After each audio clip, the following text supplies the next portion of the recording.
welcome to another episode of Some of Our Parts, the podcast where two friends talk about the movies that add up to make us who we are.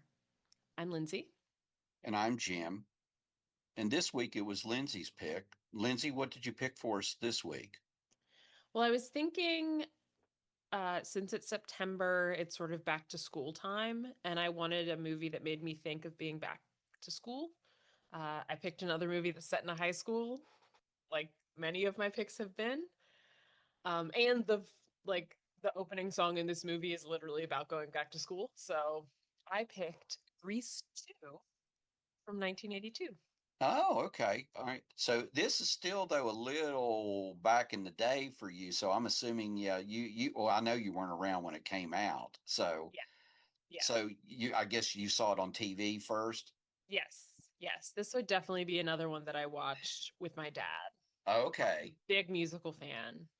So watched Grease and Grease 2 pretty regularly. I owned both of the soundtracks on CD. Oh, okay. I really love this movie in addition to Grease. Like in my mind, they sort of exist like separately. Uh like obviously it is the sequel to Grease, but it like really has like not much to do with it besides like takes place at Rydell High and there are pink ladies and T-birds, but like the plot is very different and it's besides like a few characters, it's all different people. So in Mm-hmm. my mind it was always sort of separate. Although I think part of the reason I developed an affection for it is because when I was like 5 or 6, my mom and my grandmother took me to see Grease, like the stage musical, when it was on a national tour. And Adrian Zemed was playing Danny Zuko. And Adrian Zemed is like the head T-Bird in this movie, Johnny Nagarelli. So, like, he is sort of like my Danny Zuko in my mind. So I like really liked him a lot in this movie. Um, Yeah, and I think ultimately it's like it's a sillier movie. It sort of leans more into just this absurdity of Mm-hmm. it. Like obviously the first Grease is a parody in some ways of a lot of those sort of teen movies of like the 50s, sort of beach blanket bingo kind of things. And this one is just like I don't know, it's like they just went full throttle into like the silliness of it. I think it's something that can be taken a lot less seriously than the first Grease, which like is silly and fun, but like this one is just like they turned the dial up to 11 on that. So I think that's something that I appreciate about it. And they're like the songs are like dumb. Like the songs in Grease, I do feel had more to do with like the actual plot, Yeah, I would right? agree. Yeah. In this one, they're sort of like, here's the song, like this is the thing that's happening, and they're kind of like silly. But some of the songs are also really catchy and have really great choreography and stuff too. So, like when I was a kid, I was obsessed with like the "Girl for All Seasons" song and that they do at the talent show, and I was like, I want to do that. Like, I want to be in high school so that like me and all my friends can do this performance with these great costumes, Did high you ever get costume the play. chance? No, no. Oh, okay. I think by the time I was in high school that I felt less attached to that dream. And I think there was like 1 year there was like a talent show. And I also think that would have been too long of a number if they wouldn't let us do that. It Yeah, there did was a seem quite talent the show. complex production. Right, right. Also, some of the outfits, Paulette's outfit that was essentially a corset, I was like, you can't wear that at school. This is a No? school event. You can't wear a corset and like a garter to school. Well, wait a minute. Didn't girls dress like Madonna and stuff when they went to school? Was that not allowed? No? I went to school from 2004 to 2008. Nobody was dressed like Madonna when I was in school. Oh, maybe I was thinking because, well, see, I graduated in 75, so I think it wasn't during my time, but maybe it was maybe in the 80s, maybe, I used to notice. Maybe, but I mean, I don't. My mom went to school in the 80s, and I don't think anybody was wearing a corset. No, no, At least okay. there weren't pictures of them in the yearbook. Just curious. So, okay. Anyway. Yeah. But I was just like, you can't wear that at a school event. It did seem a I little risque. right. I had flashbacks to like actually a girl tried to wear to prom like a corset and a skirt, and they sent her missing at Really? prom.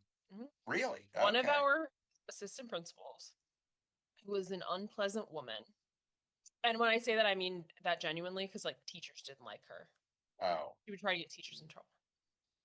We had like an assembly before senior prom where they were like, here's what we expect of you for senior prom. Hmm. And she said, and this is almost a direct quote. Obviously, this was a bit ago. This was like 17 years ago, so I can't remember exactly. But she was like, girls, do not come to prom looking like no ho. Thank you, vice principal of our school. What an Thank you eloquent for way to put it. thank you for breaking that down for us. Yeah, in a very succinct manner. Yeah. Fun high school memories. It sounds like so. Yeah. Uh, so no hose at prom. Oh, yeah, and I had one more thing and then we can move on. So at prom, I was wearing a dress that I thought was like, obviously, it's not necessarily what you wear to school, but it was like fine. Like it was sort of like low and tank top and kind of had some openness in the back. And I remember we were walking in and that assistant principal was one of the people you had to pass going in. And I was like, oh no, is she Oh, going to say something? And she was like, oh, look at that dress. And I was like, oh God. And she was like, oh, I want to wear, what size is that? I want to wear something like that on New Year's Eve. And I was like, oh, it's a 4. And one of the other assistant principals next to her was like, you're going to have to put a 1 in front of that if you're going to wear it. And I was just like, I was like, I can't laugh because I'll like get in trouble. But I was just like, oh. And then we have were a just good like, have a good bye. night. Let's go take pictures real quick. That's funny. That It is was, too funny. it was like that, but that was evidence that like no one liked this woman.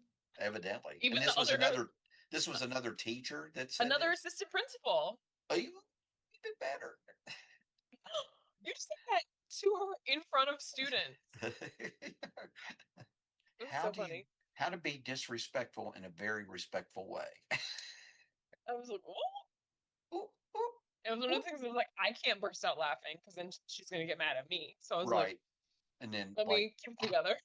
young lady, you need to go home and change right now. So Right, yeah. exactly. So like we made it past her, and then you and I were like, so yeah, wow, fun high school things. Uh, Exactly.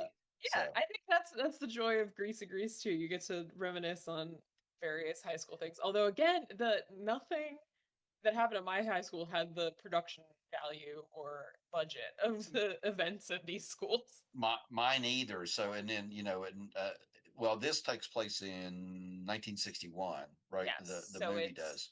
it's 2 years. It's set 2 years after the first Grease. So like all those people that we met in the first Grease are have graduated, but like we have the same principal and her secretary, Coach Calhoun is still there.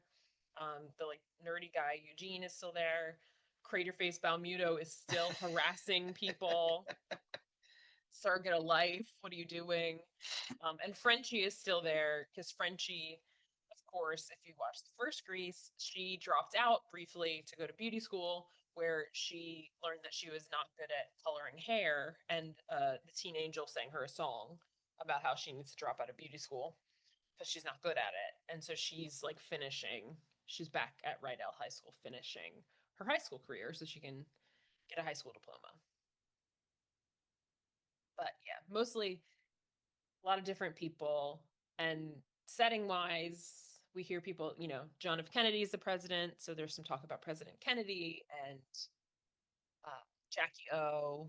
One of the characters is like trying to Oh, dress like her all the time with her little little pillbox hats yeah. always.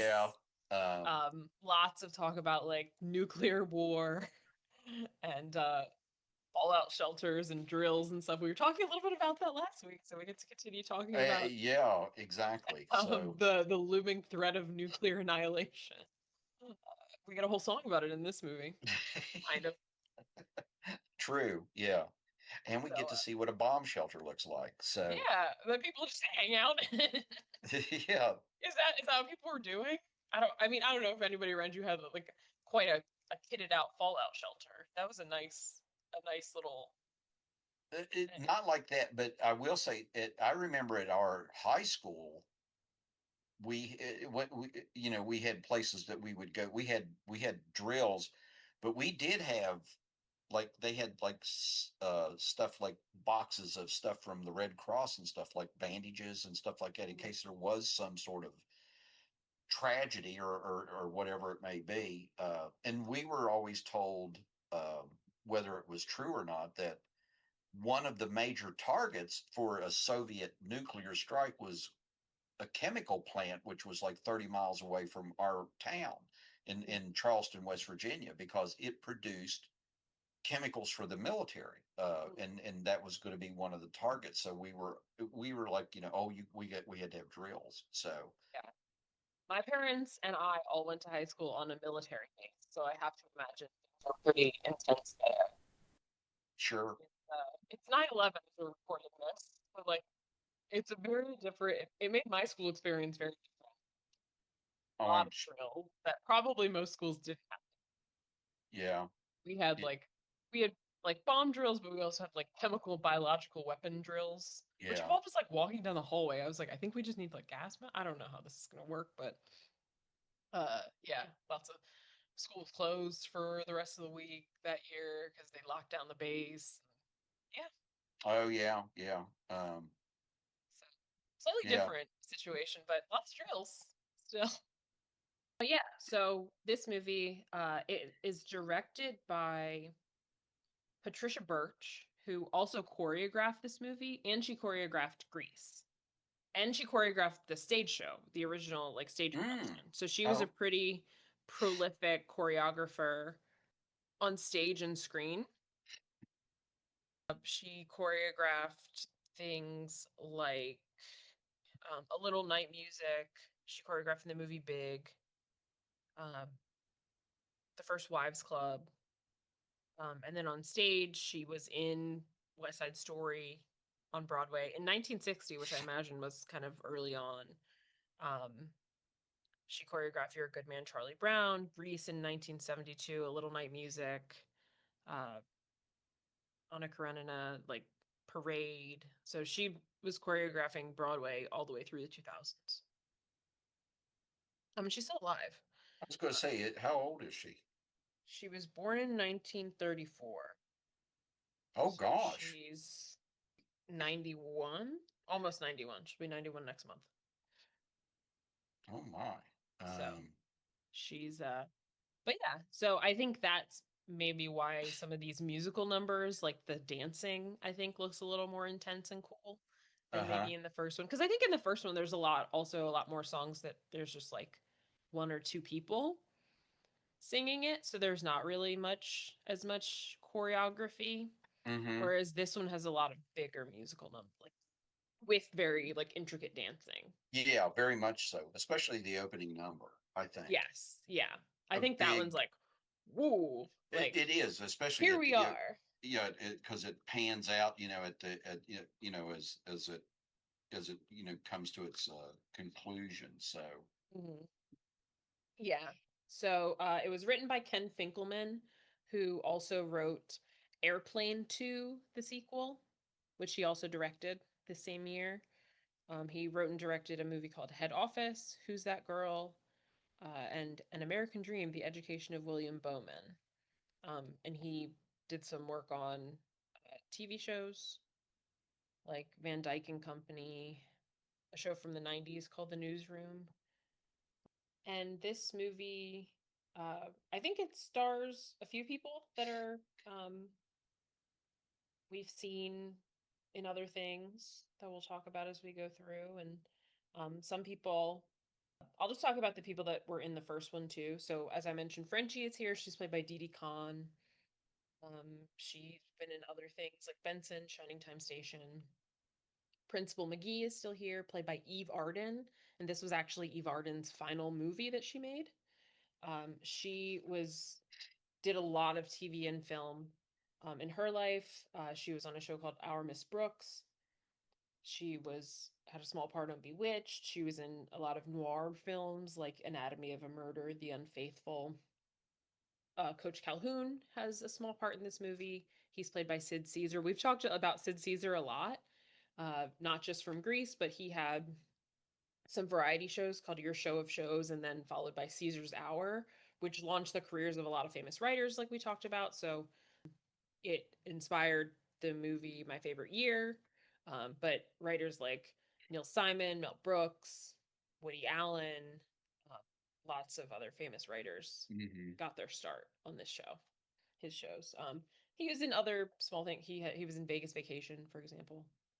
Um, and then the principal secretary, Blanche, is in this again. She's played by Jodie Goodman. She did a lot of TV work. She was a character on Different Strokes. She was on a show called Mary Hartman, Mary Hartman. She was on Punky Brewster. She was a voice on Alvin and the Chipmunks. Oh, I forgot about that. And she had a very kind of unique voice and Yeah, you like know, that, like presence. high pitch. She kind of sounds like a person who like inhaled helium, kind of. Yeah, yeah. She sounds like one of the chipmunks. She does, just like naturally. Like I always think of the part in this movie when they're doing the air raid siren, and she goes, "It's so loud." The other people that are in from the first one, as I mentioned, Craterface Valmuto still harassing these children. He was played by Dennis C. Stewart, who wasn't really in a lot of other stuff besides Grease and Grease 2, except for Sergeant Pepper's Lonely Hearts Club Band. And we also learned, as we were talking about, he died pretty early in life, in the early 90s, um, of AIDS. Yeah, he was only 46, it says. So, and the shape, you know, and he has a, I know they call him crater face, and you know, of course, but he has He a had very, cystic acne. yeah, he has a very unique, distinctive persona. So, Yeah. um, And then the last person who's in this, and again, it's a really small part, but the nerdy guy Eugene, uh, he's played by Eddie Deason, who did a lot of voice work, I guess. Um, Dexter's Laboratory, Rockadoodle, which is on my list. Kim Possible, The Polar Express, the like little know-it-all kid in The Polar Express. yeah, That's hmm, him. yeah, oh Um, yeah, Also shout out to him. He is from Cumberland, Maryland. ooh, Love a Marylander. And we have a West Virginian. West Virginia is also represented. We'll get to him when we meet him. But which is the only reason that Lindsay picked this movie, so that it has of someone from course. Maryland and someone from West Virginia. So, Yes, I was like, two small parts in this movie are played by a Marylander and a West Virginian. right, Naturally, we must watch it. yeah. But yeah, no, I think this movie, for me when I was a kid, it's silly. It has really catchy songs that got stuck in my head. I like everybody. There's a lot of people with very funny Italian names that I liked. Um, I enjoyed Adrian Zemed. I think, like I said, I had affection for him because he was like my Danny Zuko. I'd seen him in person, so I was like, "Oh, there he is. I know him, you know." We get early Michelle Pfeiffer. This is her first like major film role, and we know, and again, it's just like silly and fun, and I don't know. I think it's like I said, I think it just felt like it took itself a little less seriously than the first. Agreed. And as I said to you after I started watching it, I thought I realized I had never seen this movie. I knew about the movie, but I've never seen it. You know, and then Yeah. not even in like on TV or anything. So Mhm. this was a first for me. So, Yeah. but anyway, It definitely doesn't come on as much as Grease does. no. Well, I you don't know, know that I really see it playing. I have to admit, I think Grease, you know, is kind of iconic. Yeah, You know, and the songs and everything. for People, you sure. know, a lot of people know, you know, the songs and they know the characters and stuff. And they both went on. John Travolta and Olivia Newton-John went on to have really big careers, and you know, so Michelle Pfeiffer's had a very successful career. Don't Yeah, you know? yeah. Adrian did has worked. I don't know what he's doing now, though. I don't know if he's doing anything currently, but he was on a TV show you and I spoke about. I watched him on TV. He played a police officer with William Shatner on T.J. Hooker, and then Hmm. he was in another movie that I really liked from the early '80s, Bachelor Party with Tom Hanks, one of Tom Hanks' first movies. Yeah, yeah. Honestly, I think like those two and Christopher McDonald are like the people that I like recognize the most from Hmm. this. I think Maxwell Caulfield is in some things, but I think those are the three that have kind of done the best. But Right. anyways, yeah, this movie. I also like like this movie is dumb. Like I don't watch this movie for any like cinematic merit. I watch it because it's fun and silly. Well, And yeah, sometimes that's all we need, though, don't you think? We just want to be for sure. entertained. It makes something that makes us smile and laugh, or it doesn't have to have a deep meaning or a message. So And I was entertained watching this again. it was entertaining. I have to admit the movie runs longer than I thought it would, but it didn't seem to be that long. When I was watching it, so because it's not like you said, it's not a deep, heavy plot, and you can sort of just it just sort of bounce along with it. Or to me, I did. So Yeah, yeah. I do have to say, I think there is something that I appreciate that the girl in this movie was like, "Well, I'm not changing." I do think there is a similar plot of like, if you want someone to love you, you got to change who you are. And the girl was like, "Not me." Yeah, uh-huh. I'm not Stephanie going to was like, change. "This is who I am and what I want." Period. Somebody does change, But it's not her. but it's not her exactly. Yeah. So yeah. Yeah. So that is something I appreciate. She's like, "This is who I am. This is what I want. Deal with it." And the man is like, "Okay, I'll Yeah. be that. Yeah, exactly. Yeah. Guess I have So to become that." In Greece, they both kind of change a little bit, but they do. And then yeah. yeah, so But I do appreciate this when the girl's just like, "No, I'm not doing it." right. And this is what I want. This is, and Yes. this is who I want. And Hmm. either it's that or it's not. Yeah. You're a cool writer or you're not. Yeah. So, anyways, should we get into the movie? Let's go back to school. Yes. So, it starts with we see Blanche and Principal McGee coming out to raise the Rydell High School flag to welcome everyone back, and then you hear just like a car like crashing, and all the kids start coming out and they start singing the first song, which is "Back to School," which is sung by the cast and also the group, the like famous Motown group, the Four Tops, which is part of the reason why it's so Oh, okay. And I did not know that, but yeah, it's a great number. So, good. Yeah, it's like we gotta go back, back to school again. So we see like Eugene, and then we see like the all these students pouring off the buses. The pink ladies ride up in their pink car, and it's really fun choreography. The T-Birds ride up on their motorcycles, all smoking. They're constantly smoking. So much smoking. Um, and then we see we're sort of meeting. We meet kind of everybody briefly at the beginning. So there's like one of the hmm. teachers, Miss Mason, who's just dousing her hair in hairspray. I love these girls are like, "Hi, Miss Mason, love your hair," and she walks away, and they go, "All 300 pounds of it." And then we meet Michael, who's the sort of male lead, and he's Sandy's cousin. We learn, so he's even though he's British and she's Australian, but that's okay. Yeah, we never really get into how that it explains because he definitely speaks with a British accent. So, Indeed. Yeah. It's all in the Commonwealth, I guess. But Frenchie greets him because Sandy, I guess, told her to expect him, and she's gonna show him around. So then we see like Coach Calhoun. Uh, Yeah, there's also a verse that the Pink Ladies cut in, and I really enjoyed it. When they're like something about Pink Ladies, and they were go, "We have to look cool, act cool, be cool, think pink," and I was like, "That's I really like that part."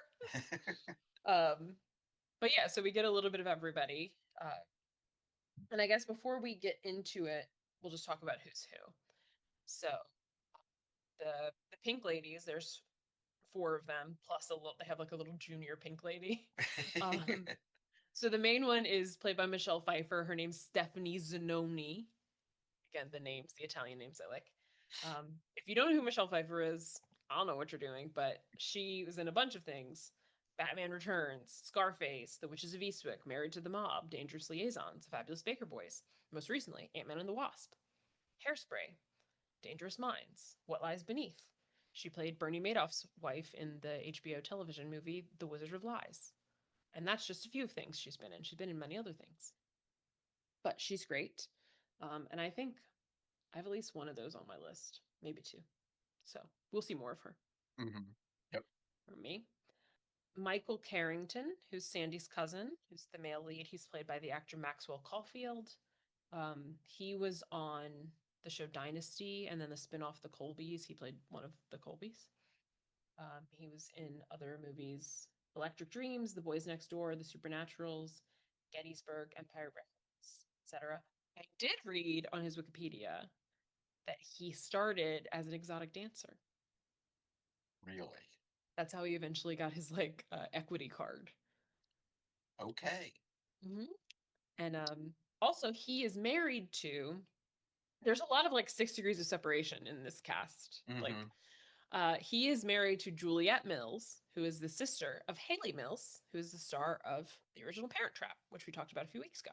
So, just a fun fact about him. The other Pink Ladies, we have Paulette Rebchuk, played by Lorna Luft, uh, who I think one of her main claims to fame is that she's another daughter of Judy Garland. So, she's the half sister of Liza Minnelli. And she has been a singer and like stage performer throughout her life. She's been also in TV and movies, like she was on Trapper John MD, I think is one of her like longest credits. Mm. Uh, we have Sharon Cooper, who's another Pink Lady, played by Maureen Teefy, who was in Fame, Supergirl, Startime, Men Seeking Women, so some other things in the 80s.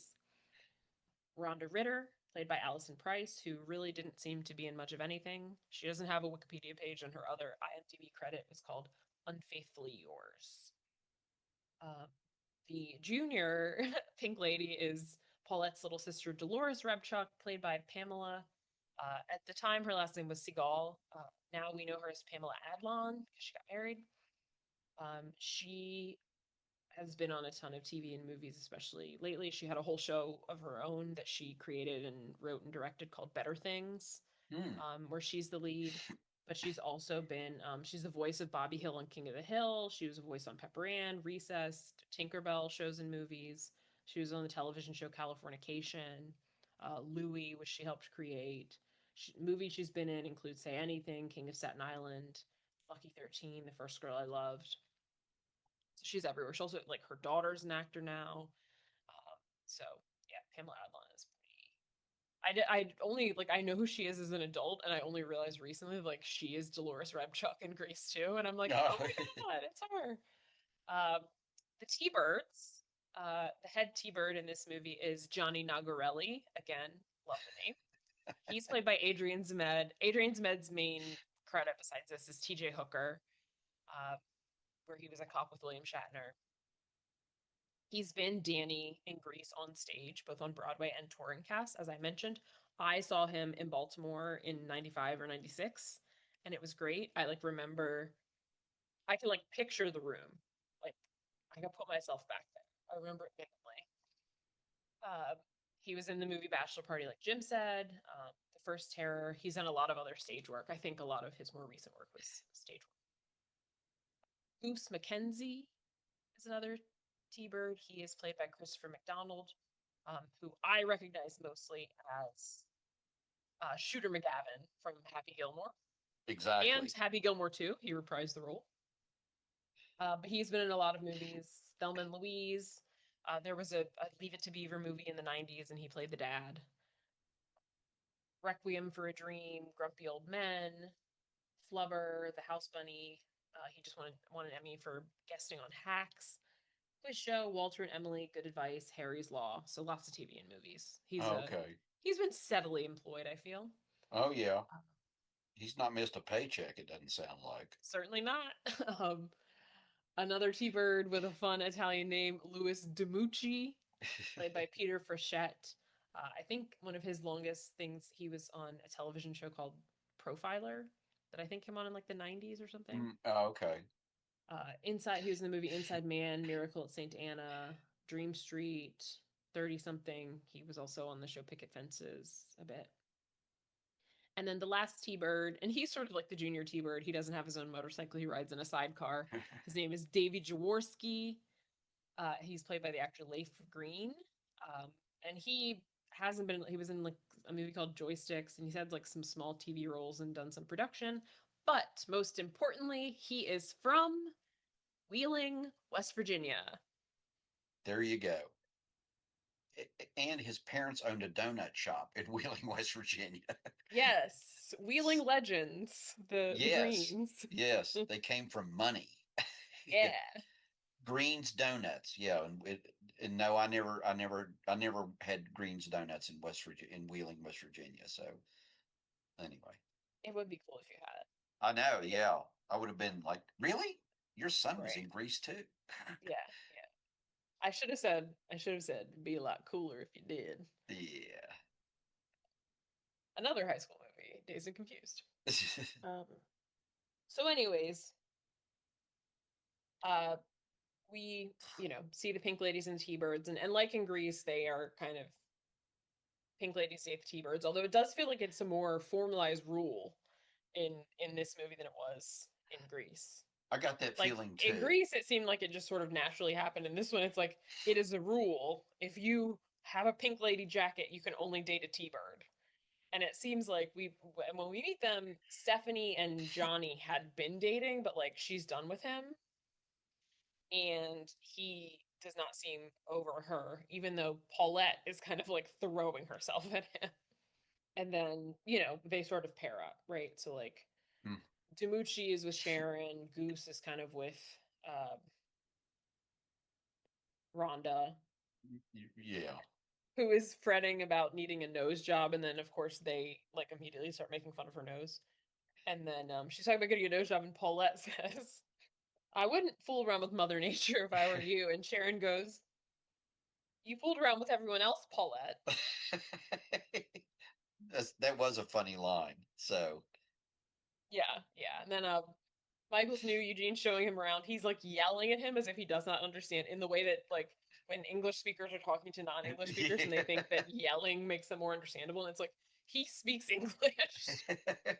That was funny. Yeah. And then he tries to use a locker that's actually one of the T-Birds lockers.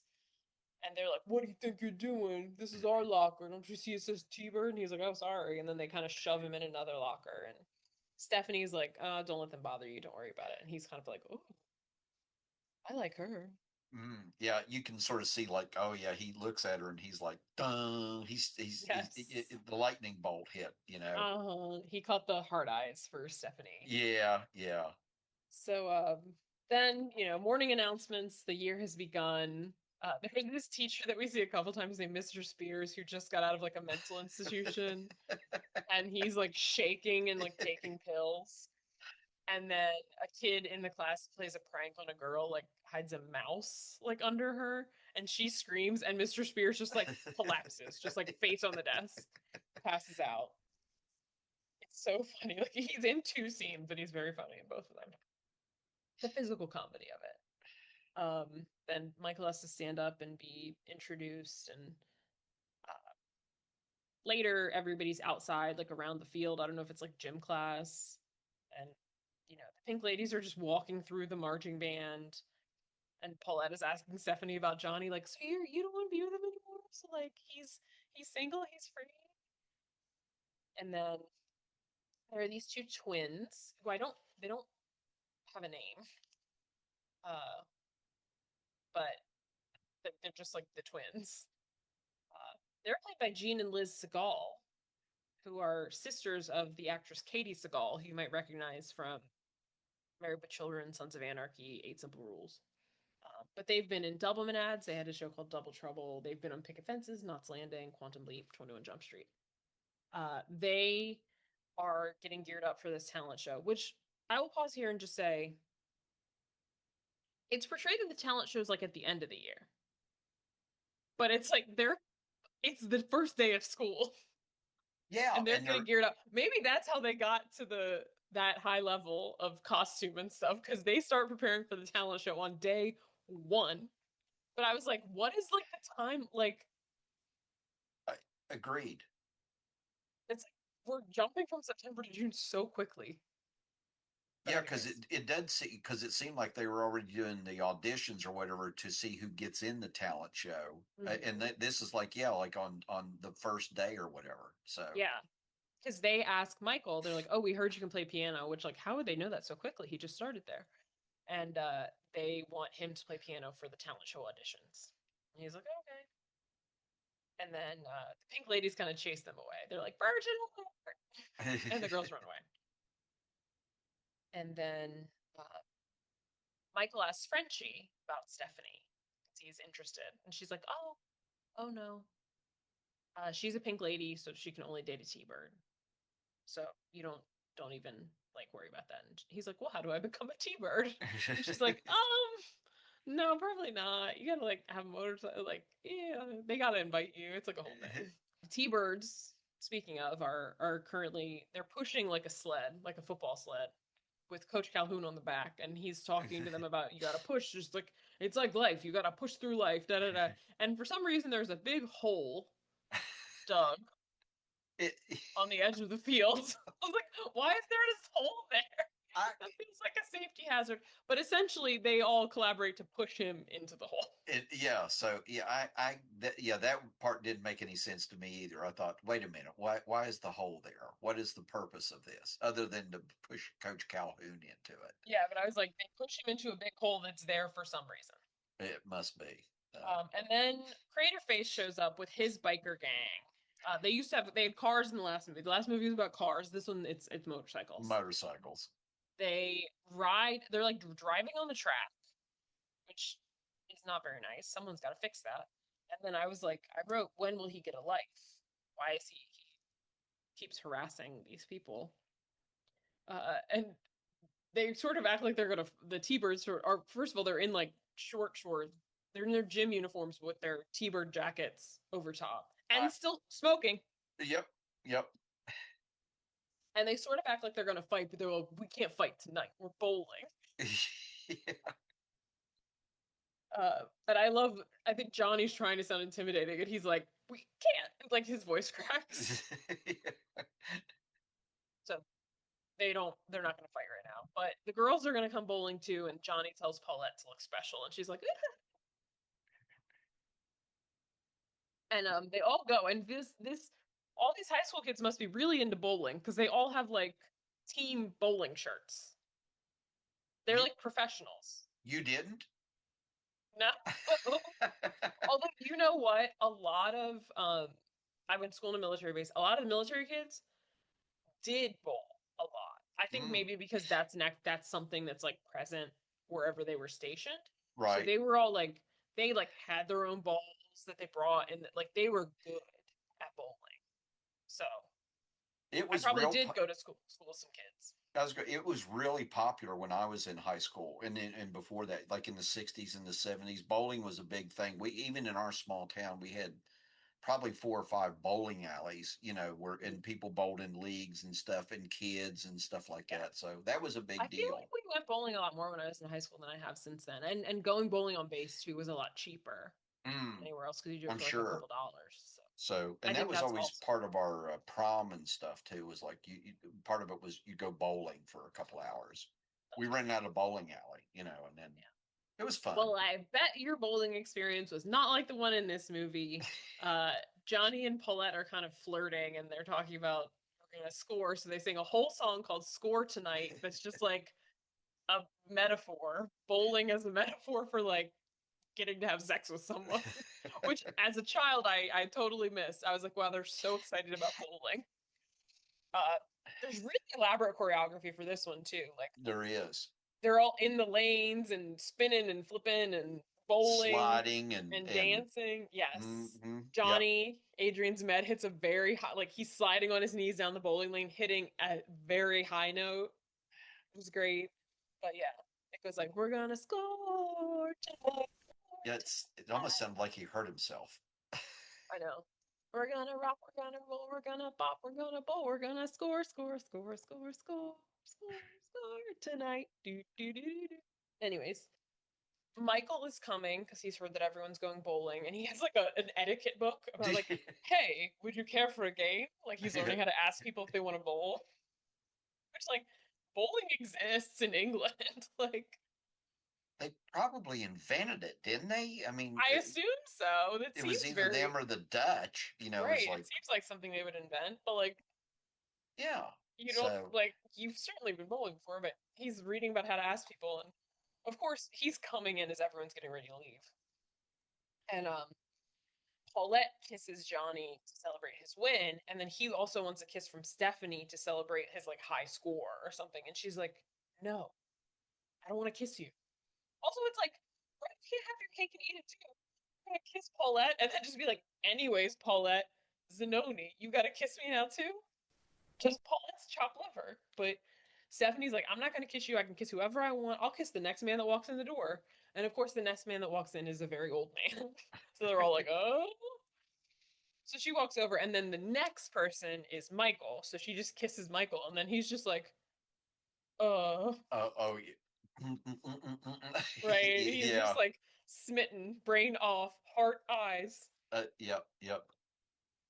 And he's like, "Oh, well, you guys want to play?" And then everyone's leaving. So they just storm past him. Um, and as they're all leaving, Paulette's really upset about Johnny blowing her off like that. So that was very rude. And so she ditches her little sister. She just leaves her. She's like, "Find your own way home." Yeah. Then it's just Dolores, who's like, I guess presumably she's supposed to be like a freshman because she's Oh, in yeah. high school, but she's younger than the rest of them. So I guess she's like 14. And it's her and Michael are there. So he says he'll walk her home. She's like, "I don't want to. I'm not a little kid. You don't need to walk me home." And he's like, "Consider it a date." So they like link arms, but she's on a skateboard.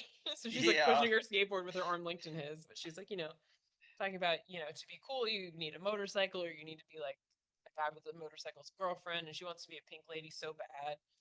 She's like, she's really funny. You can tell, like, Pamela Adlon's really funny, and I think she's really funny even as a child because she's like, "I tried to make my own jacket, but then all the letters, I like ironed one, and then all the letters fell off. It was really embarrassing."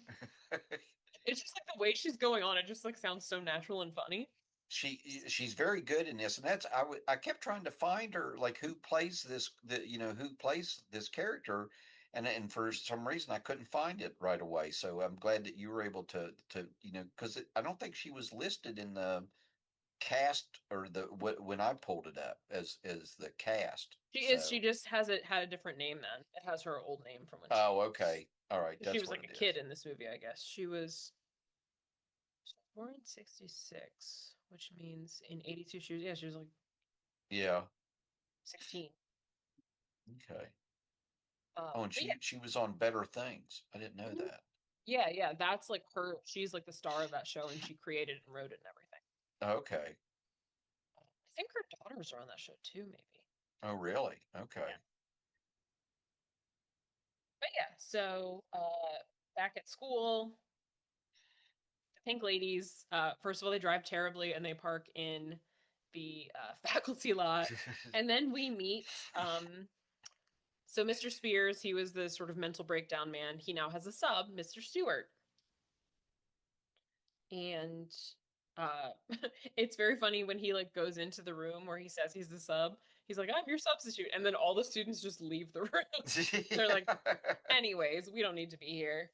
uh I will briefly say, so Mr. Stewart is played by Tab Hunter, who was like kind of like a heartthrob, I Hmm. guess, in like the Yeah. 60s. So he was like a 50s and singer, 60s. 50s and Yeah. 60s. He was a singer. He had his own show, the Tab Hunter Show. He was in a lot of movies: Battle Cry, The Girl He Left Behind, Gunman's Walk, Damn Yankees, Polyester, lots of things. But yeah, he was sort of like a teen idol heartthrob, Hmm. and now he's grown up in this movie. And then Miss Mason, who is the other teacher that we met, and she's like she kind of flirts with him as we see them. She's played by Connie Stevens, who was in Young and Dangerous, Rockabye Baby, The Party Crashers, Tapeheads, Love Is All There Is, lots of things. She seems sort of like a sort of like a very beautiful woman. Yeah, she was like, and I don't mean to sound, don't take this the wrong way. She was like the eye candy in a lot of TV shows early on in Yeah. the 50s, where she started out in Hawaiian Eye. She was a secretary for a private eye, and Mhm. she was like the pretty the pretty blonde lady, and stuff, and Yeah. uh, It's kind was of what she is in this movie. yeah, and but she yeah, Connie's been around for a long time, had a very active career, so. Mhm, mhm. She also was married for a time to Eddie Fisher, Hmm. father of Carrie Fisher, and she is the mother of Jolie Fisher, Yep. who's an actor and Carrie Fisher's half sister. So, like I said, lots of people related to famous people in this movie. Yeah, exactly. So that like you said, 6 degrees of separation. There's like, we got some Hollywood royalty here because Eddie Fisher at one time was married to Elizabeth Taylor And and Debbie Debbie Reynolds. Reynolds. Yeah. So Yeah. So the this is my favorite scene. The T-Birds are in the hallway and they want to win the talent show so they can because the prize is a bunch of albums, long play albums. like 100 or something like that, Yeah, some crazy number. they keep calling them albumins. Yeah. And I do love the part they're like looking at all of them, and one of them's like, "What's Beethoven?" And then Miss McGee, the principal, comes and catches them. And Johnny was smoking as usual, so he's like holding the cigarette in his mouth as she's asking him questions, and he's just like, "Mm-hmm, mm-mm." And they sort of, because she's like, "There were motorcycles on the school lawn. Was that you?" And he's like, "Mm-mm, mm-mm." And of course, she leaves, and Goose is with him, and he's like, "Oh man, great job!" and hits him on the back, like congratulating him, and makes him swallow the cigarette. And Which he's is like, still lit. "Oh, oh." That part always made me laugh when I was a kid. Just like him standing there going, "Mm-mm, mm-mm." Like clearly, like he's like holding it, but holding his mouth like in such a way that it won't like burn the inside of his cheeks or something.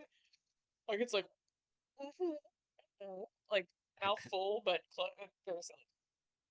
Then cut to it's time for the talent show tryouts at whatever time it is in the year. We're just moving right along. Uh, trying out for this talent show, it's like more intense than trying out for Broadway. You got to do it for months. I, is it me or does it seem the seasons never change though? It Yeah, it must be in Southern California. It's just must nice all be the time. because the sun's shining and it's never sweater weather, Yeah, or whatever. So exactly. So the twins sing a song called Brad. They're just singing about like a guy they like. It's Brad. And Miss Mason is like, these are my girls, such good breeding. And I love Blanche. She goes, that's so important. And then the Pink Ladies, uh, and their other girls, their whole act is called the Calendar Girls. They do just one segment of Girl for All Seasons. I think they just do fall. fall, yeah, Um, I because forget there's the not wording. enough time or something. Yes, Sharon's like the director of this act, and she's like really intense about it. Yeah, And she's like, "But we have three more seasons." yeah. And the principal's like, girls, we don't have time for all this. Yes. And because later we get to see like they do winter, and she's like, we still have two more to show you. We always have to do spring and summer last because Paulette's always late. And then the principal's like, still, like you made it. And then she's like, oh. But yeah, it's a very catchy song. It's like this is probably my favorite song in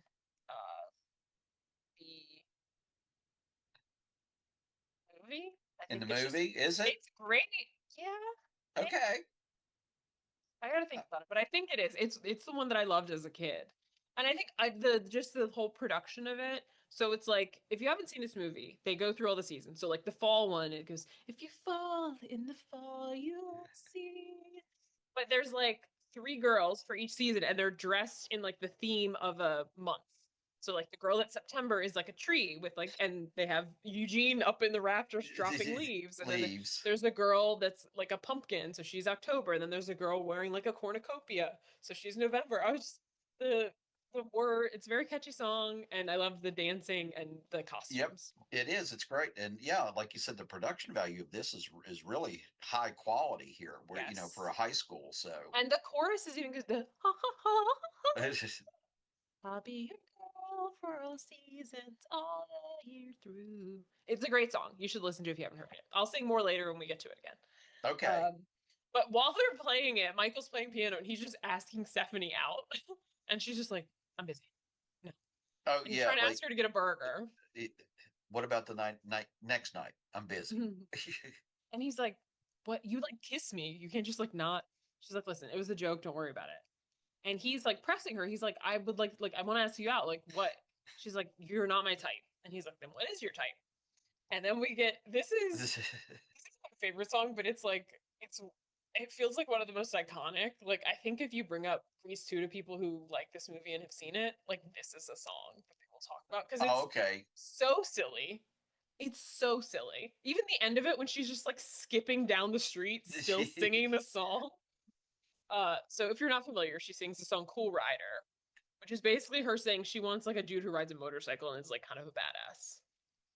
Which is not Michael, to be clear. Michael is like very like if you saw him, you're like, that man is British. Maybe he's part of the royal family. He looks very clean cut. Yeah, he's very he's got the very distinguished looking, very good looking guy, but he doesn't look at all like Cool Rider, No. or I'll just read some of the lyrics if you really want to know what I want in a guy. Well, I'm looking for a dream on a mean machine with hell in his eyes.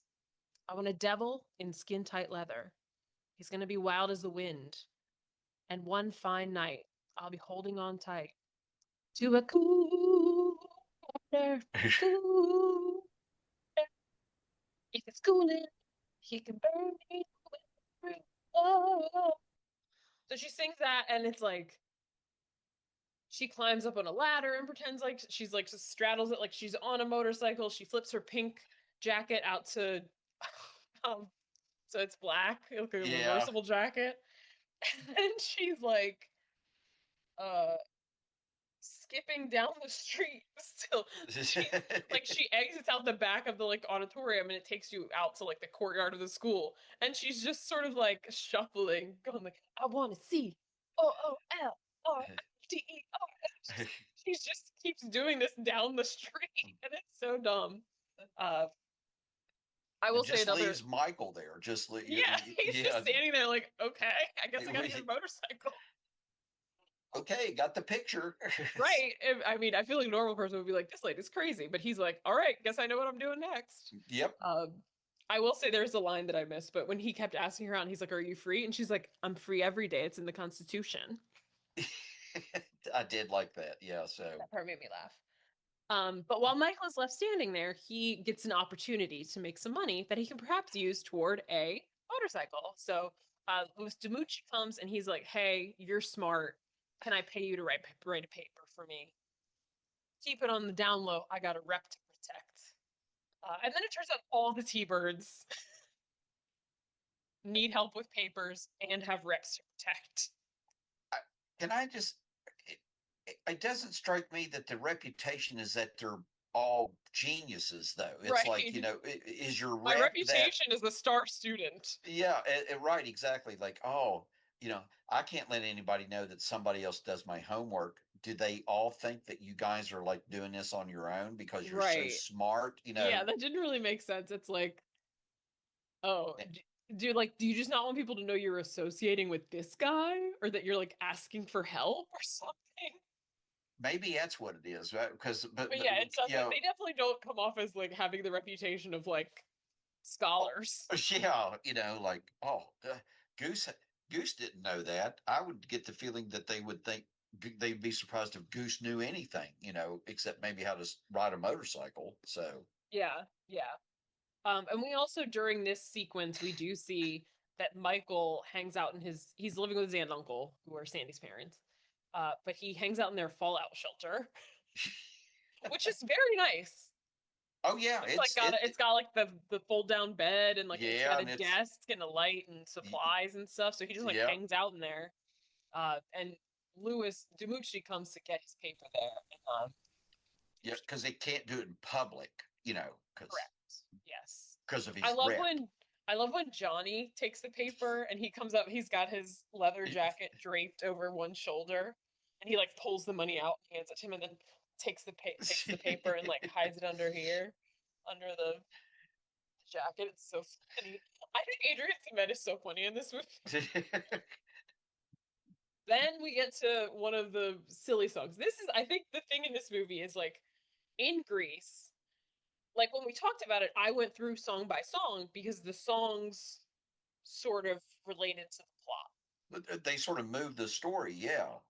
In this, like Cool Rider, that has something to do with the plot. Right. And then when we get to Who's That Guy, has something to do with the plot. The next song I thought was hilarious as a child, and I still do think it's funny because my sense of humor in many ways has not evolved. But like, what is this song? There really isn't one. Uh, it's called reproduction. So Mr. Tab Hunter, Mr. Stewart, is trying to teach them about reproduction, and it's unclear to me if they're learning about human or plant reproduction because there's a poster of a plant, but he has drawn a uterus on the board, and I'm Well, like, and he asks at first about women. When is the best time for women to reproduce? Isn't that what yeah, he says? yes. Someone says because he asks like goose, and he goes at night, and but it's like, and even in the song, they're talking about like people, but they're also talking about like pollen and Pollen stamens and like, yeah, and so it's yeah. like, what It, are what class in this? And we're like bouncing between plant and human reproduction. So like willy nilly. But anyways, the song is called Reproduction. Uh Everyone is bored by the plant reproduction, but then it's they'd like make it horny and then everybody enjoys it. And the song is like reproduction, reproduction. well, even Miss Mason comes in and is like, oh, I'll be right here if you need me, like Hmm. for Yeah, anything. yes, she's like very openly flirting with Mr. Stewart. And I will say, the only time the T-Birds like pay attention is when Miss Mason is present. Right. Yeah. And it's just like the my favorite part of the song is when the boys and girls make fun of each other. So the girls are like reproduction, and the boys go reproduction, and they just like make fun of like how boys only want to have sex and girls like won't put out. Basically, it's like their thesis. Right. Uh, it's just increasingly inappropriate, like as they go. And then I love the very end. It ends with Goose going in a deep voice that like my voice can't go that deep, but he's going, "Where does the pollen go?" He's like swinging from a bar and falls into his seat. It makes me laugh every time. And then people leave and somebody's like, "What's the rush? You got to take a pill?" And then Miss McGee is lecturing Mr. Stewart like this is because she has like peeped through the window what is happening, and she's Right. like, yeah, no." And then a girl comes in. She's like, "Oh, the kids have urges. Like you gotta keep it together." And Yeah. then a girl comes in and she's like, "Miss McGee, I missed my last two periods." And she's like, "It's okay. You can make up the classes." And then she like it dawns on her and she like makes this face to camera like, "Oh no." Yeah. And then that's where the song like officially ends. Production. Michael is working on becoming a cool rider. He goes to a junkyard to get like an old crappy bike he can fix up, which because apparently he's a mechanic. Uh, Well, we'll say he does have a book. It looks like he's trying that's to true. figure it out on his own, but and it seems like the guy that has the junkyard Yeah, sort because of he's takes hanging out. advantage of him. Yeah, yeah, he You know, does. it's Uh, but yeah, He's like trying to learn to ride and he's doing very poorly. Frenchie's watching him. She's like, "Oh no, Michael." Oh, the T-Birds try out for the talent show also. They are not great. I love there's these like sort of clean cut boys singing like Mr. Sandman, bring me a Oh, dream. the prep tones. I wrote that down, so it Yes. was like, yeah, yeah, and they're real polished. You know, Yes. And again, Miss Mason is like, these are my boys. yeah, And then the T-Birds come out all like in their leather jackets smoking, and Miss McGee is like, these are my boys. And they're like terrible, they're not together, but they check and they make it. And then Eugene comes in and he's like, they didn't have enough people, everybody made it. And they're like, oh, they go chasing after him. Um, so we're back at the bowling alley, because that's the place to be. And Craterface and his gang are outside. And Paulette comes and tells no, I mean Dolores Rebchuck comes and tells the T-Birds like, hey, Craterface is outside, because she's walking in when he yeah. pulls up. Because she says something to him or something, and then And then she like runs away. yeah, runs away. Yeah, uh yeah, she like yells an insult at him and like scurries in. And then Johnny and Goose go out. And Johnny's like acting all big and bad. And then Craterface just like bucks at him and he like turns to start running immediately and runs into Goose. It's so funny. Um, but then well, because she was like, oh, Craterface is outside by himself. By the time they get out there, his right. whole gang has joined him. So Yeah, he's now like 10 deep, and there are right. two of them. Because Johnny's walking out thinking it's just Crater Face, and he's gonna, and then he goes out there and there's the whole gang. And he's like, oh, okay. Yeah, he's like, And then she sends Davy out too, but like Johnny has already ran away, so Davy's by himself, and he's like, oh god. And Craterface has kind of snatched him up, but then another motorcyclist sort of rides by like between them to like break them up, and it is surprise. It's Michael. what? Everybody doesn't know it's Michael, as evidenced by the song they sing immediately. Who's that guy? This is a fun song. I like this song. this and you're right, and this is more like the first movie where it has something to do with the story and stuff. Yes. And I like the way it's like set up, because like everybody else is Michael's like riding his motorcycle around like flummoxing Craterface's gang. Everybody else is like in like the vestibule, like looking I out the I window. know, with their faces pressed against the And like they're glass. all sort of moving in unison. Like I like that. And they're going, Yeah, who's that guy? it's nice Who's that guy? choreography. Where did he come from? Who's that guy? Where can I get one? Uh, so yeah, it's funny too, because clearly the girls are all impressed, and the guys are all like, "Who's Yeah, that guy even? He's not very cool. He's not cool at all." yeah, yeah. What's he got that we ain't got? Exactly.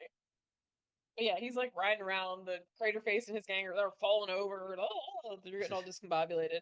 Stephanie is like immediately in Oh love with yeah, yeah. She's like she's got the the hard eyes, the dun, dun, dun, dun, dun, dun, him. Mm-hmm. Yeah, you she's know the one who goes, "Where can I get one?"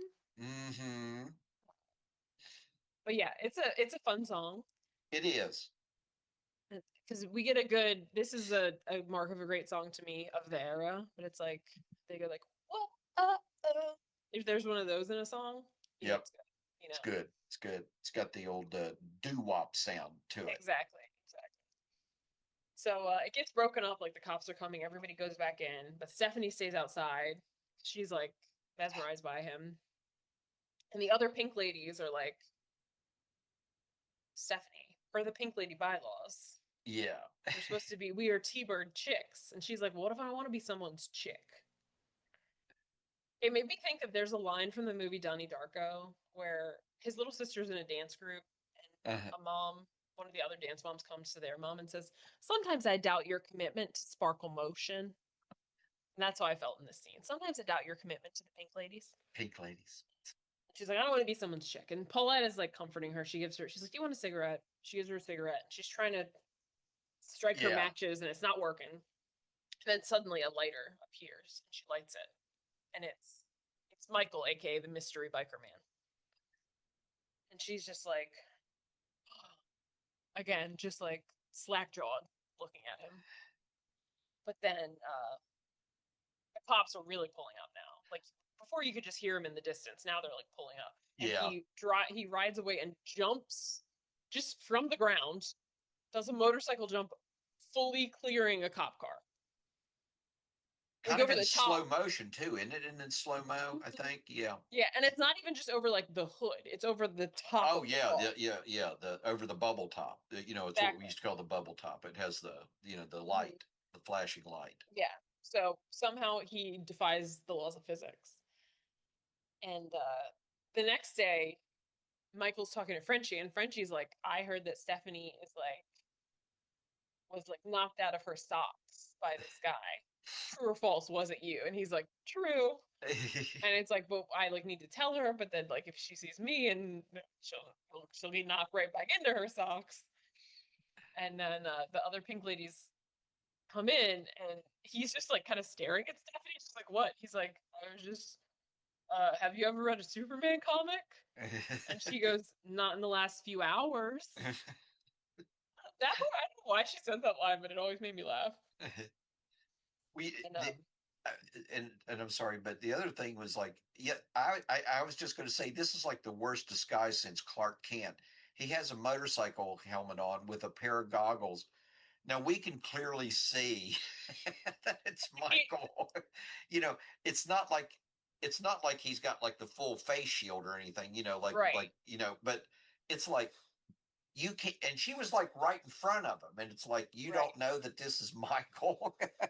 And he like talks in like slightly like he's kind of talking like this instead of his Yeah, normal yeah. voice, but like it's not substantially different.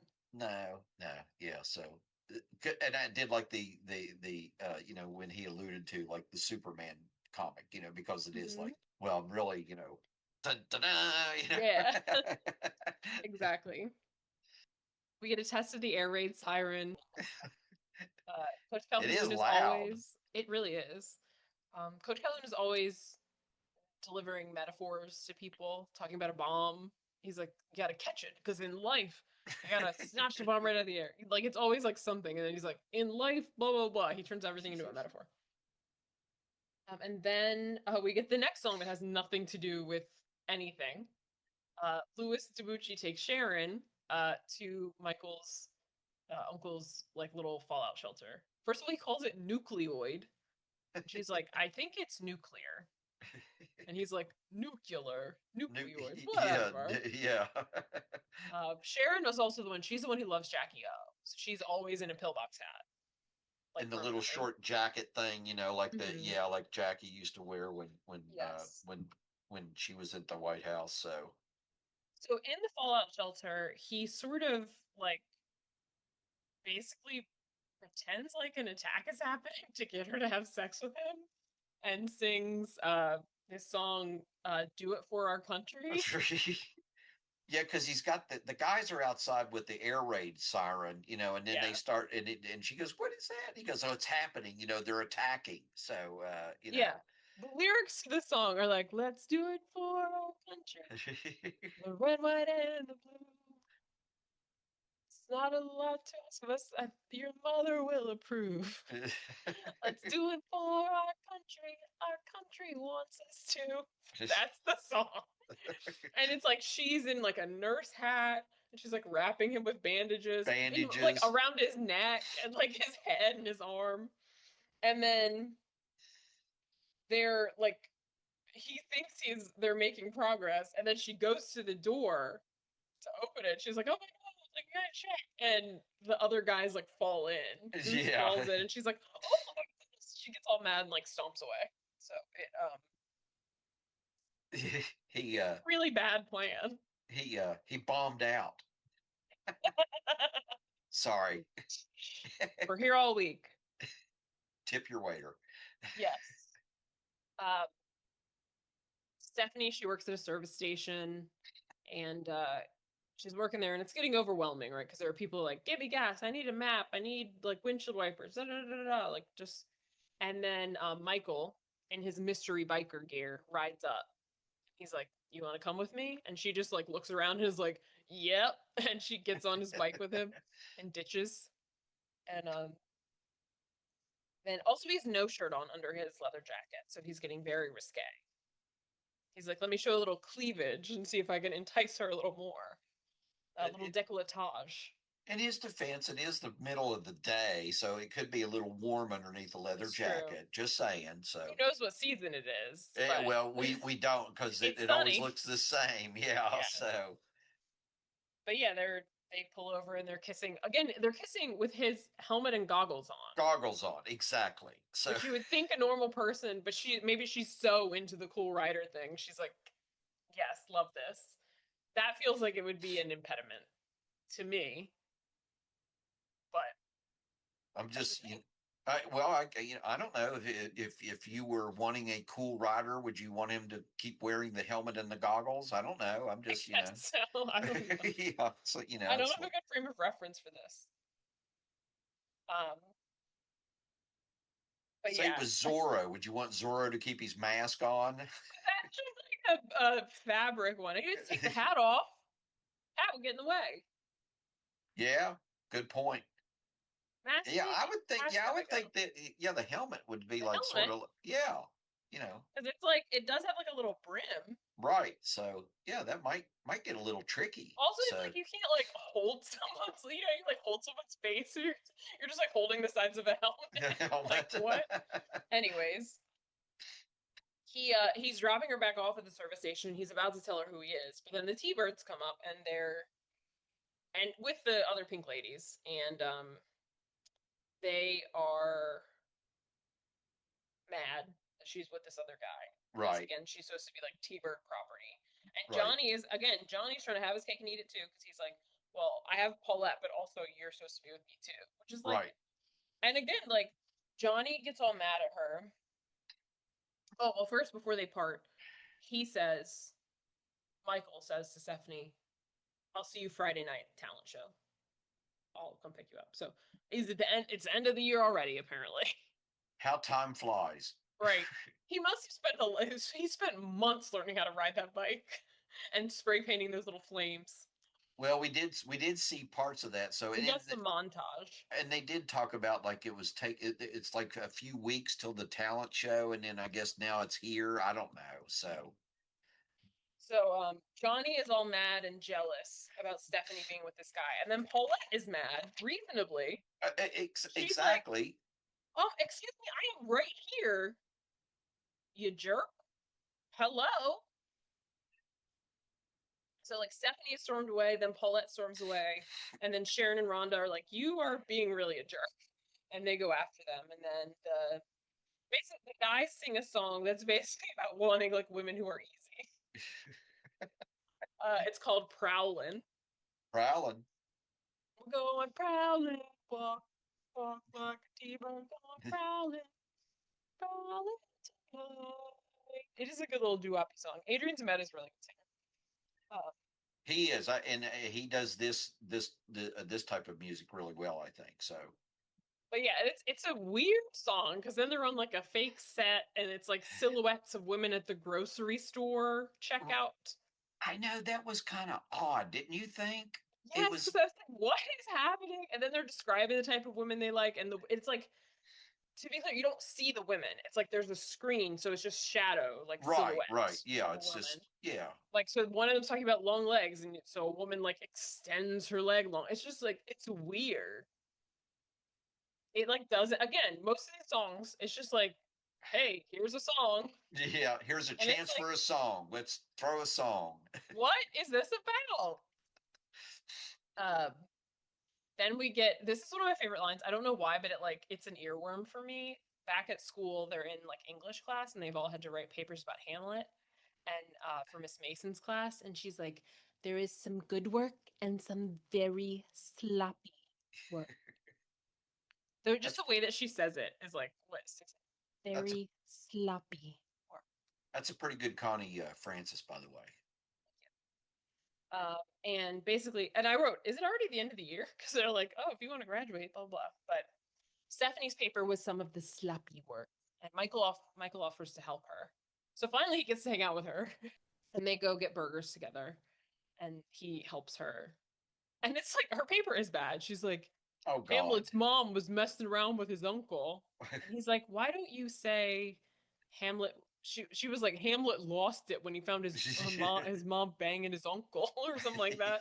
He's like, why don't you say like Hamlet was distraught when he discovered his mother's incestuous affair with his uncle? She's like, oh, incestuous. That's a great word. Um, and they're just talking. She's also, it's interesting. There's a part in their conversation where they're sort of bouncing between talking about Hamlet and talking about like their lives, and she's worried that her mystery man like won't live up. So they wrap up and they're leaving, and of course Johnny and Goose roll up as they're leaving. She's talking about the Pink Lady Code. Johnny comes up and he's like, I officially declare that we're over. And she's like, bro, we've been over. Yeah. Oh, I've been said that we're yeah. over. You officially declare we're over. Yeah, Yeah. I've been saying this since day one. Right. And then he's like, well, you have to give your Pink Lady jacket back. That's T-Bird property. And she's like, okay, you can have the jacket then. That's fine. And then she's in like a purple outfit. She's got a black jacket on at school the next day. And this is another song that it does relate to the plot, but it's like my least favorite song because I don't. The song itself isn't bad, but the way that they do it is not good. So they're like in the cafeteria, and Stephanie kind of bumps into Michael, but Oh, like ignores him. And then he sings this song "Charade," and oh yeah, it's yeah. basically about how he's pretending to be someone else, right? You see beyond my charade, see me, but can you feel real me behind my charade? This is what I don't like about it. First of all, half the song is just playing in the background and he's not even singing it. What's the point of this being a musical if you're not singing? You're supposed to be Right. singing. Then all of a sudden he is singing. But it's like he's in the cafeteria and then he's in the like playing piano and it's just very muted and it's like it doesn't feel like it fits with the rest, like the other Yeah. numbers, even like the dumb songs are like numbers. This is Right. just like a guy sitting and singing in like soft focus. Yeah. Like it's just I don't, the energy is low. Extremely. Yeah. And I just thought it was. I thought it went on too long. I did. Yeah. But but I was like I was kind of picky about things that it's Yes. These are the made. notes I wrote. Worst song in the movie. He's not even singing it, then suddenly is. Then they show him drawing hearts in his notebook. 40. Then he's like being bombarded with piano music for the talent show. It's just like, it's dumb. I Oh don't like it. yeah. Then it's the night of the talent show. And everyone is dressed like they're going to the dang Oscars. This is an event. Yeah, baby. I wish I had the clothing concession in this town for the big occasions. Whoever sold them those outfits made a mint. Right. Um, Michael comes by on his cycle and again in the mystery man outfit. Um, but then the T-Birds come up and they're like, get him. So he leaves and the T-Birds chase him. And then the pink ladies pull up right then and Stephanie's like, we got like, let me in the car, we gotta go, they're gonna kill him. And I was like, oh my God, that escalated quickly. You all are teenagers. They're gonna Right? Yeah. kill him. There, I haven't seen any. No one. Murder. The only switchblade I saw was a comb. Right? Escalate to murder. Oh my God. Yeah. And then so they arrive at this big, huge, like it's like a ditch, like a big construction site, like Yeah. huge thing. Also, the best part is like on the drive there, the uh they're like driving recklessly, and Sharon's like, "We're gonna die," and I'm wearing my mother's underwear. Maybe that's Um, what you wear to the big talent show. I don't know. maybe her mom has like nicer underwear or like Uh, lucky ones, or maybe just they're lucky underwear. She's directing this, but anyways, they chase him to this big construction site slash ditch, and he is nowhere to be found. And the guys are like, "Did he make the?" It's a huge like sort of crevice yeah. ravine, Yeah. and the guys are like, "Did he like? Could he make this jump?" Yeah. It's Guess like, he must have made the jump because he's not, there's nothing down there. But Stephanie's like, he's dead. Oh my God, he's dead. It's just like, what? So you're crazy. yeah, because they can't see him down there. They don't see anything down in the bottom of it. But yeah, she's like all weepy. She starts crying and He's like, stuff. see him again. And they're like, I think he made the jump. Like, we saw him like jump over multiple cars. Like, Right, yeah, and everybody, oh, he jumped over, the police car in the parking lot of the bowling alley, and he did this and did that, and right. yeah, She's like, he's dead. I She just won't, like, I don't know. But anyways, they know. all go back. They leave and they go back to the talent show. And Paulette is representing June in the Calendar Girls. So she's in like this sort of like white bridally corset and uh, like garter, and she's like bouquets. And Johnny is like does not like her outfit. She thinks he thinks she's too scantily clad, and she Yeah, is having none of it because she's like, I'm sorry, no, yep, yep, you can't be stringing her along, treating her like she's your second choice, and then you want to try to tell her what to do on top of act like you own her when right, you won't even like claim her as your girlfriend. No. And I love that she like,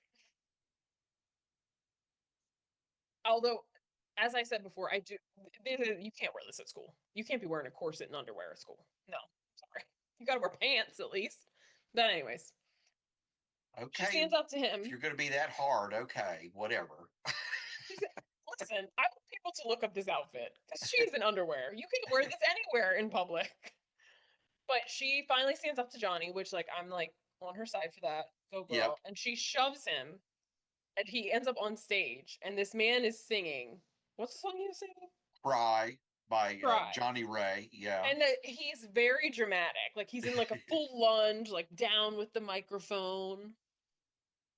And he like reaches out and like grabs Johnny's ankle and will not let it go. And Johnny's like trying to kick him off. And then the principal comes out to like announce the next person and she's trying to pull him apart. The guy was very into the song. If you ever watch the guy that Johnny Ray that did, he performs it like that, like he's very dramatic and over the top. So yeah, it was funny. So that was one of my mom's favorite songs. She always liked that song. It's a good song. And the guy does sound pretty good. He's just like very over the top in the performance. Oh yeah, yeah. And then uh the T-Birds perform. Miss McGee keeps calling them the cheekbones. And they have stolen the guys that were singing over the prep tones. The prep They tones. tie them up in like the locker room and steal their nice jackets. Yeah, And so they sing Prowlin', but they're much more together. They got the choreo together. They have yep. the harmonies together. And they got the prep tones jackets, so Exactly. So they're they're no fun. styling. And then it's time for the girl for all seasons. As I wrote in my notes, I truly love this song. I wanted to do it. I want to have an adult talent show so I can stage this. All right, Uh, so they do it start at with your wedding. spring. Yes, great, great, perfect. I'll make all my friends do it. I gotta get 12. I gotta get That's good. 11 friends. Exactly. Do I'm the gonna be like Sharon though. I'm gonna be like, guys. yeah, exactly. Uh, they start with spring. First of all, I will say they're the costumes are lovely, right? So Sharon is March. She's in like a little like leprechaun outfit. There's a girl who's April and she's in like an Easter bunny. And I think the May person is like a maypole or Maypole, something. yeah. But yeah, they're also all in point shoes and they do a little point and it's horrible. It's very bad. Like they're clearly not ballerinas. Yeah. It's like it looks painful. Like it looks like just a random person like put on point shoes and tried to like get on point. Like that's how they look. But it's a beautiful song. So all the spring verse, it's like I'll be yours in springtime when the flowers are in bloom. We'll wander through the meadows in all their sweet perfume. And every night I'll hold you tight beneath that April moon. And they do the ha ha ha. I'll be your girl for all seasons. But yeah, then they go to summer. That's when Paulette is in her outfit. But also when she's performing, Johnny and her like have a moment. He's like staring at her very affectionately. So I think Yeah. he may has finally gotten it.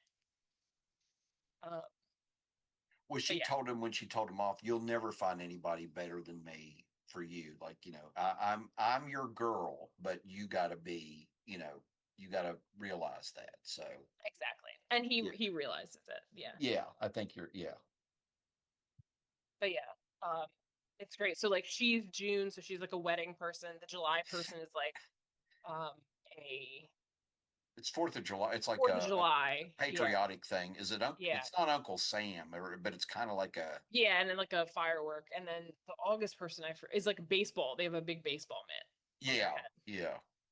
And then fall is the three we talked about before, and then it gets to winter, and Stephanie is like in a dress that looks like a Christmas tree. So she's December.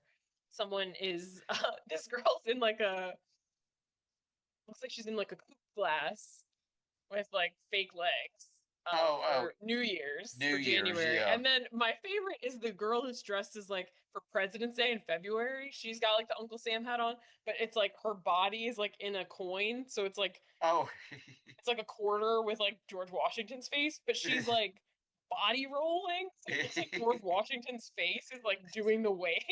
It's very funny that looking. was funny. Yes. I wrote it in my notes. I was like the girl in the coin body rolling because it's like his face and it's like doing the worm. It looks very silly. But then Stephanie is like zoning out, replaying in her mind Mystery Biker Man's possible death. And it cuts to another song, and I guess she was singing it, but it's like, is this a hallucination? Well, some of it is, but it's like, is she really singing this song? Like, Oh, at is the it moment, you mean, or yeah, because yeah, she also like hallucinates because she's first of all she's holding her little star and the star flies away, and then she's in biker heaven and she's in like a Greek goddess dress, and he's in like a gold leather biker suit on a pile of bikes, and then they sing "Our love will turn back the hands of time." The hands of time will turn back. And that's why I was like, is she singing this? But then everyone claps, so I'm like, I guess she just in the middle of their song started singing a different song. I don't know. I couldn't Like figure that out either. I was going to ask you about that because, I didn't know this, could figure it out as a kid, and I'm 35 years old and I still don't know. well, gee, I was kind of hoping you'd tell me. Because I'm like, the way they reacted, it did seem like she was singing, Right, but but like, what or is was it just they were reacting to the whole performance of the the girl for all group? seasons? Yeah. Yeah, I But don't then know. she wins. This is the other thing too. This talent show, in a normal talent show, an act wins a talent show. Right. But in this talent show, it's basically instead of like a prom where they pick a prom king and queen, they're picking the king and queen of the luau from the talent show, which was not explained to us in advance. I just have to say. No, no. I think they changed the rules at the last minute just to keep us off balance. So just saying, because in all the talent shows that my school ever had, none. The rule was the act one, not a king and queen. So I think Yeah, it's in like the handbook of high school talent shows. talent shows. Yeah, that's just like how talent shows work. Um, Yeah, it's the act. It's not like the lead performer or whatever. So yeah. But that was the other thing that made me think, okay, she must have really sang this song, and you that's why think? she won. Yeah, I guess so. Maybe. I guess. But I also like the winter verse is good though. I'll be yours in winter when the snow is on the ground. I'll warm you through December and I'll always be around. Kiss below the mistletoe when Santa comes to town. Anyways, Good. That's good. it's a great song. Listen to that on the soundtrack, I will say. Also, like she wins and she's still zoned out. Girl is not there. No, yeah, she's sort of like She's still like still hallucinating biker heaven. as we all do. Yeah. So Then it's time for the luau, which seems really fun. And I was I like, why know. Also, the decor. They have all Uh, these like little huts with like thatched roofs. They have this big pool with like fire and tiki. There's tiki torches around it, and there is also fire in the middle of the pool. oh, the pool. I know. Isn't there somebody in the middle of the pool on a float? Is there like somebody floating in the So pool? they put Stephanie and Johnny in there, but I assume that they put out the fire first. But Oh, I okay, don't. yeah, There is but like something in the middle, but I don't think there's okay, anyone in there. But there's people dancing around it. right, right, okay, gotcha. Okay, all right. But yeah, they sing a whole song. It's a Rockahula Luau is the song. It's like da na na na na na na luau. Come luau. Did look like a fun time though. I've got to admit. So, Everybody's doing all these dances and they all have their like little Hawaiian skirts yep, on and they're shirts and yeah. I like the T-birds are in their normal outfits but with like masks on. Mm-hmm. And the pink ladies are in like they have clearly trimmed their hula skirts so they're very short. Stephanie is in like a sweatshirt and jeans with a hula skirt on over top of it. Right. She is there very begrudgingly. And then I love like Coach Calhoun rides out Mrs. McGee and Blanche on like a pedicab. Yeah.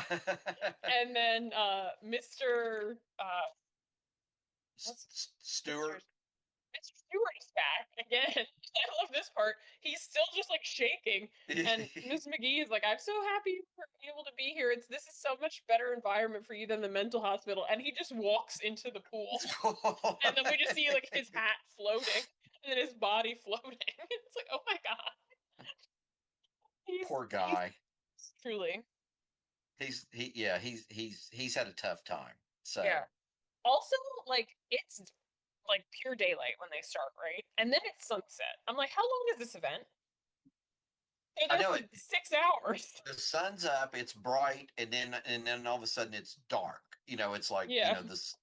I know. Yeah, time moves strangely in this movie. So but we have no concept. It's like when you're at a casino and there's no clocks. right, You're just like, what's happening? and there's no windows. Yeah, so Yeah. you don't know whether it's day or night. So yeah, yeah, I get it.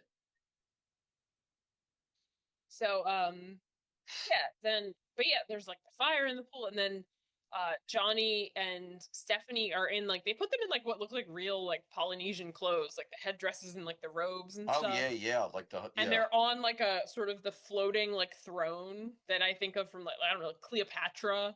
Like people are carrying it Oh, and oh. then they set it down in the water because they're the king and queen. And I love it because they're just like bickering. Like he lights a cigarette and then he drops it. And she's like, why are you lighting a cigarette? And he's like, I dropped it, help me find it. It's burning me. Fire. And they're just snipping. Then Craterface and them show up because once again they can't resist terrorizing these children. Well, exactly. So, And and they're just plus, like knocking stuff over and running at people and just being hoodlums. yes, for sure. And people are trying to throw stuff at them. I also love this is the part that makes me laugh because Johnny and Stephanie are just like in the middle of the pool floating and he wants to like go confront them. They're like stuck in the middle of the pool. There's like little paddles and he's like, help me paddle, help me paddle. He's like falling on her and she's like, get off of me. And he's like, just help me row. He's like, you have to help me then. They just are like an old married couple sniping back and forth. But then Yeah, that's a good way to describe it. it's so funny to me. I think they're two of like the best people in this movie, so I think like the two of them like playing off each other, I think makes me Oh laugh. yeah, yeah, but most definitely, yes. But then Mystery Biker Man, aka Michael, jumps off the top of one of these little thatched roof structures. Like he's just up there, jumps off the top of it, like onto his motorcycle. And Stephanie's like, he's alive. And he again just runs off crater facing them. He jumps over the entire pool, and they're like, "Well, Bull. I guess he did make that jump then, huh?" Yeah. And they, they're trying to Crater Face and them are trying to chase him. They just end up falling into the pool. Ah ha ha! You guys suck. He's cool. You're Well, not. they all try to jump the pool and they all end up in the Yeah. middle of the pool. It's Yeah. like, dude, you're not even halfway across. And, Cool Rider made it all the way across. Exactly. And he just learned. How about that? Exactly. Then finally, he takes off his helmet and everyone learns it's Michael. And everyone's thrilled. Yeah, everyone's like, It, "Oh my God, it's Michael!" Michael. Yeah, even the principal and Mhm. and what's her name? The her secretary. Yeah, Oh, it's it's Blanche. Michael. Yeah, Blanche. Yeah. And then the T-Birds come. Johnny comes up to him and he's kind of like, and you're like, "Oh no, there's going to be a confrontation." And he's like, "Give me a jacket." So he gets to be a T-Bird, which means he's allowed to date Stephanie, even though that rule only applies until graduation and presumably like that's like happening imminently, so it I doesn't really guess, matter. yeah. So But I I don't, guess I don't. it's a Once a T-bird, always a T-bird. I don't know. yeah. Yeah. But they did say the rule applies until grad. They said that a lot. Okay. Until All right. grad. Till grad. Maybe So this is their junior year. well no, because then they all graduate like 2 seconds later. That's The true. next Yeah. scene. But yeah, it's Michael and it is really funny though that then Dolores comes up to him and she's like, "Listen, I met someone else. So we're over." And he's like, "Okay, thank you."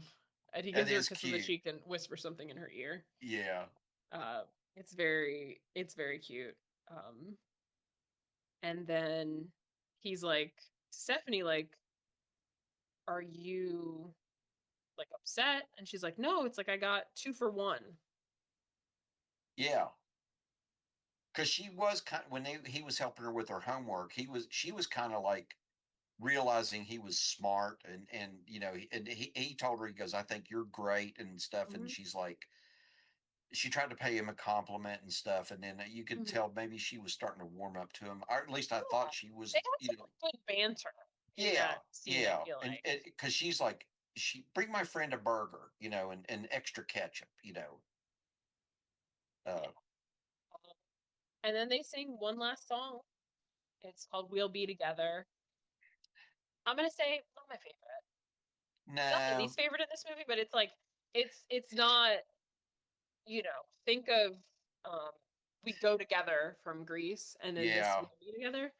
It's like I don't like the way that they sing it. Like I don't like the verses. Like the way I don't know like the musical term for it, but it's like it's not the lyrics itself, but just like I don't think the lyrics and like this music go well together. oh, Like okay, this is a verse. It goes like they sing it like this. You were the one in my dreams, but I never knew it. I wanted to tell you time and again, but I couldn't do it. Like I just, it's silly. yeah, I get you, Promise you are, you are, I know I pretend. But anyways, the I don't mind like the chorus. It's more ballady than like mm-hmm, the end song. it's I not would as prefer catchy, I prefer a higher energy ending song. But exactly, the chorus is like we'll be together always together like birds of a feather oh, I forgot that line, ever we'll be together. It's like they all sort of, I will say all their verses are like resolving their conflicts like in yeah, lyrics because like the maybe first verse that's, was Michael and Stephanie like, hey, like I didn't, you were the one I needed but I didn't know it, and he's like, I wanted to tell you who I was but I couldn't. The next one it's Johnny and Paulette and he's like, I like what you got, I guess it's okay if you want to show it, oh, and here yeah, I am and I'm all for you, just want you to know it. But yeah, it's like that. I just it's like this weird like talk singing. I yeah. don't like the like syntax of it. You know what I mean? Like that. I this is not my favorite song. Yeah, I think you hit when you said syntax. I think that's what. Yeah, it just seems sort of off for some You're reason. right. It's like they're trying to like. It's like if you were like making fun of a musical and you're like, I want to sing. I have a lot to say, but I'm going to sing it. Yeah, I like what you got. I guess it's okay if you want to show it. Just like the way that it just sounds silly and like not in like a fun way. But anyways, it transitions. They're all just like into some slow dancing, singing to each other. It's silly. And then it transitions to them in their caps and gowns. They throw them up. They're graduating, and then they all like sort of jump up in the air for a picture, right? So it's like in the couples with and like they sign their names. And that is the end of Grease 2. Ta-da! It's a fun movie to if as long as you don't and maybe that was my I expected it to be the same quality as the first movie and maybe that's Mm-hmm. where because I felt it kind of fell a little short of that and then so Mm-hmm. but now that after going through it with you and stuff I see why you like it and you're right it's cute it's funny and I do like all the people in it I like all Mm-hmm. the Adrian Zemed I've always thought was funny and talented. Mm-hmm. Michelle Pfeiffer is just drop dead gorgeous. Sorry, I mean, and she Mm-hmm. just is, and she's very talented. And there's Yeah. some familiar faces from the first movie, which I Mm-hmm. think helped with that. And then, but everybody, Lorna Luft was good. Mm-hmm. Mm-hmm. The young actor, Oh the yes. she was Dolores Dolores was Rebchuk. excellent. So Mm-hmm. she was really good. Uh, Yeah. Yeah. I think yeah, I think that there are some good people in this. I think this one's just like kind of silly mhm. in a different way and it's a dumb movie and like not all the songs are good or make a lot of sense, but like that's part of its charm, I think. I agree. I agree, and I But yeah, think they that do have to like I think that it's hard to enjoy this one as much if you are kind of comparing it to Grease. I think yeah, that's why I'm like in my mind they're sort of like I know that this is a sequel to Grease, but it like it feels like it's in a different universe. So I'm yeah. like I just like that's how my brain like processes it. Like this is just completely different. Well, I Um think no, it makes sense. I can see that, and especially if you probably saw this before you saw the original Grease, right? I don't know Maybe. about that. Oh, I don't know okay, about that. But yeah, okay. no, because I had seen I saw the stage musical when I was like 5 or 6, so I'd Oh, seen okay. Grease So you before see, then. okay, so you did see Grease before. Yeah, so I think I might have seen Grease before I saw this. Okay, that makes sense. Then, okay. Because that's why I loved Adrian Smith. Because I was like, I know him. I saw him in real life. Well, you said you saw him in '95 or something. Well, I looked up. I had to look up when the tour was, and he was Danny on tour between like 95 and 96. He So, was like 40 years old though, wasn't he? yep. So I mean, so it was like so that was like 13 years after this movie came out. So yeah. All Hmm. right. I was just Yeah, wondering. yeah. Because I think like after T.J. Hooker and stuff ended, he returned to Went to stage back to work. the stage. Okay. Hmm. Hmm. But yeah, I remember like enjoying it Okay. because I have like very specific like images in my mind. Like I think the guy who was like Vince Fontaine, he like sort of popped out of something at the top, like that it was like his Oh, radio broadcast, but he was oh, like sort of okay. popping out of a thing I at the bet it was. top. I And bet it was fun to see on stage. yeah, yeah, I think we were at like the maybe the lyric opera house in the Oh, city, okay. I Yeah. think, Yeah. because I don't think it was the Hippodrome, but but yeah, I went with my mom and my grandmother, and I can picture the room so vividly. That's a nice memory. But yeah, no, it was great. It was great, and like I said, I had an affection for Adrian Zemed after that. Um, and yeah, I just think it's goofy in a different way. Like I appreciate like his goofiness. Yeah. Um, because I think that like he does the like better than John Travolta, trying to be tough but like failing. Like he's funnier at that, right? When his like voice Mm-hmm. cracks or when he like Yeah. tries to run away from Crater Face, like th- he pulls that off better than John Travolta. But John Travolta doesn't ever really try to stop being tough. He's just like, "Hey, what you Yeah. doing?" You know. Yeah. He really tries to carry it off. Without any break in the facade or whatever. Mm-hmm, So mm-hmm. But I like the break in the facade because I think it's funny. yeah, I agree. Mm-hmm. And I did like Michelle Pfeiffer's portrayal of Stephanie being, like you said, not changing who she was. Mm-hmm. she didn't change. She changed her attitude a little bit towards towards Michael, Michael. Hmm. but but she didn't change like Olivia Newton-John did. At the end of the Hmm. where she just completely went over. Wearing the tights and had her hair all big poofed up and smoking a cigarette and stuff. Hmm. So Hmm. Yeah, yeah. And to be fair to Olivia Newton-John, John Travolta did change too, oh yeah, but I just like that the girl's like, nope, nope, this is me. Take it or I, leave it. I got you. I want to Um, COOLRIDER, period. So yeah, it's Grease 2. What a movie. It's a cult classic because it's like, which I and think sometimes is like the label for like a movie that's dumb but people still love it. well, I was reading the reviews, and you're right. That's exactly what it said. It has become a cult classic. It wasn't well received when it first came out, and I think because people expected to see Grease, Hmm. and then Hmm. maybe didn't get that. But it was fun to watch. Yeah, good pick, good pick, good fun pick. Yeah, I can't wait. I'm gonna listen to the soundtrack when I like in the shower so I can sing Okay, Girl for All Seasons. Get through the whole thing. well, The Cool Rider. can't wait for your adult production later on in life. So I'm Oh, just just saying. wait. Okay, Or what I'll do is like I'll have kids and be a stage mom and be like, this is what you're doing. do Get the it Nate. together, That's girls. right. That's right. Yeah, come on. Take it from the top. Your spring, your summer. Your Your whatever. spring, you need to look happy. What are you doing? Right. Drop the leaves on time. What is wrong with you? God, I So can't wait. I'm Um, sure yeah, I'll design all the outfits. I'll choreograph. It's great. I can't wait for it. I can see it now. I can see it in my head. So Just put on a children's production of Grease 2.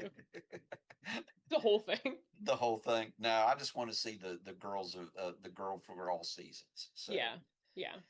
No, it is. It's the best song. It's the best song. I think. Yeah, it's my favorite song of the of whole the movie. movie, I can see that. Yeah, Yeah, yeah. I think it's the I best did one. like the beginning move, the opening song, That is a good one too. "Back to School," but that was a Um, big production number, and then yeah, you can't go wrong with the Four Tops.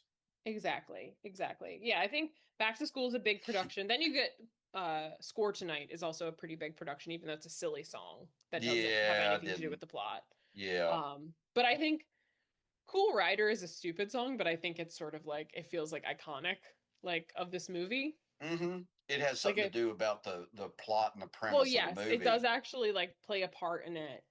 And it's just like so just seeing her like skipping down the street. I really implore everyone, if you don't watch this whole movie, you could probably look up that scene on YouTube just to see Michelle Pfeiffer like shuffling down the street going C-O-O-L I like just down the street like she's like fading out. She's disappearing but still singing this Still song. singing the song. Yeah, that was a good scene. I like So that. silly. So, But yeah, so that's Grease too. I watched it on Paramount Plus. If you have Paramount Plus, it's on there. You can watch it for oh, free. okay, all right. So, yeah, Um, I think I rented it off of Amazon. So, yeah, so, yeah. but But hey, it is what it is, and it was fine. So it was fun. So, it's a fun movie. If you just need a little levity, people, if you want to watch something kind of silly with some catchy songs and some funny people, I think that this is worth watching. and as Lindsay said, we're recording this on 9/11, and in the last couple of days, it's just been things have been really sort of topsy turvy. So it was a good movie to take in. Yeah, for sure, for sure. Sort of take. Not that we should forget or minimize any of those things, but sometimes we just need a little levity in our lives to Yeah, brighten our day a little bit. So exactly. I wasn't feeling well when I watched it, and it was just a nice like laying down, not it. feeling good. Oh, okay. I was good. I watched it. Yeah, and I won't say I wasn't feeling well, but I think I was uneasy, and this was a little. And of course, it didn't help that the last movie that I selected was about the overtaking of the federal government. So Yeah, yeah. So yeah, this one was I a nice know. Yeah, change of tone. it was very much so. Yeah, it was a needed respite from that serious overtime. So Yeah. thank you. Yeah, So for sure. yeah, Absolutely. So and thanks yeah, for check. the songs Of tonight. course. I hope you all enjoyed my singing if I leave it in, which I think I will. I think Oh, you please gotta no. you gotta get a flavor of the songs. Yes, no, come on. That's part of the charm of Yeah. our podcast. I will just say I wasn't feeling my sinuses have been acting up. So if I sound bad, it's because of my sinuses. The season change really gets to me, okay? No, not a worry. I think he sounded fine. So, and Great, then thank you. Or I was so doing my best Adrian Zemed voice crack. right. So, So, anyways, thank you all for listening. Please be sure to subscribe wherever you're listening to this so you can get all of our episodes delivered to you every Monday when they come out. Please leave a rating, review, a comment. Hopefully, it is a nice one, or we will push you into a ditch that is inexplicably dug along the edge of a football field. exactly. Follow us on Instagram at Some of Our Parts Pod. You can see all the movies that we've talked about. Quite a variety, especially maybe you're looking for something of a particular genre or a mood. You can see all the ones we've talked about and maybe check something out. You can also see little previews of what's to come and whatever else I decide to share. A lot of movies are having anniversaries around now. It was just Tu Wong Fu's anniversary, Clueless's anniversary. Like there are a lot of movies that came out in like 95 are hitting their 30th anniversary. So we'll share some things as they come up about those. Jaws just hit 50. Jaws hit 50. So yeah, a lot of the movies that we've been talking about are hitting kind of milestone anniversaries. So as Mm. things pop up about that, we can share it. And with that, bye bye. Take care.